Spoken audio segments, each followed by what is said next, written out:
*167# dial করে খুব সহজেই নগদ অ্যাকাউন্ট খোলা যাচ্ছে। এটা তো আপনারা আগেই জানেন। শুনলে অবাক হবেন, প্রতিদিন বিশাল সংখ্যায় নানা ধরনের মানুষ *167# ডায়াল করে এখন খুলে ফেলছেন নগদ অ্যাকাউন্ট।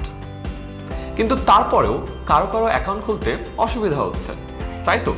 এই যেমন ধরেন, আপনি অ্যাকাউন্ট খুললেন কিন্তু SMS পেলেন, দুঃখিত আপনার প্রোফাইল আপডেটেড না, আপনার এনআইডি মিসিং, অথবা এনআইডি অলরেডি ব্যবহার হয়ে গেছে। তার মানে আপনি নগদে লেনদেন করতে পারছেন না। তাহলে এখন কি করবেন? টেনশন নাই, সমাধান আছে, খুব সহজ। রিসাবমিট কেওয়াইসি অথবা কেওয়াইসি পুনরায় জমা দিনে ক্লিক করে তথ্য হালনাগাদ করুন। এরপরই আপনি নগদ অ্যাকাউন্টে লেনদেন করতে পারবেন। তবে মনে রাখবেন, আপনার একটি এনআইডি বা জাতীয় পরিচয়পত্র দিয়ে কেবল একটি নগদ অ্যাকাউন্টই খুলতে পারবেন। কেওয়াইসি রিসাবমিশন বা কেওয়াইসি পুনরায় জমা দেবেন কিভাবে? খুব সোজা। প্রথমে আপনার নগদ অ্যাপে যান, তারপর মাই নগদ বা আমার নগদ অপশনে গিয়ে রিসাবমিট কেওয়াইসি বা কেওয়াইসি পুনরায় জমা দিনে ক্লিক করেন। তারপরে আপনার এনআইডি বা জাতীয় পরিচয়পত্রের সামনের দিক এবং পরে পেছনের দিকের ছবি তোলেন।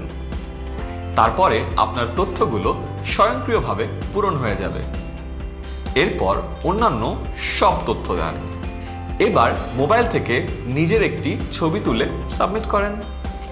ছবি তোলার শেষে আই এগ্রি টু নগদ টার্মস অ্যান্ড কন্ডিশনস অথবা আমি নগদের শর্তাবলীর সাথে একমতের পাশে টিক মার্কে ক্লিক করেন। নিচে স্ক্রিনের মধ্যে আপনার সিগনেচার বা স্বাক্ষর দেন। এরপর স্ক্রিনে আপনার আপলোড স্ট্যাটাস দেখাবে। এই তো হয়ে গেল আপনার কেওয়াইসি রিসাবমিশন বা কেওয়াইসি পুনরায় জমা দেয়া। এরপর যদি কোনো সমস্যা হয়, নগদ হেল্পলাইন 16167 নম্বরে কল করেন। ওনারা নিশ্চয়ই আরো সুন্দর করে বুঝিয়ে বলতে পারবেন। তাহলে ওই কথায় থাকলো, সব হবে নগদে।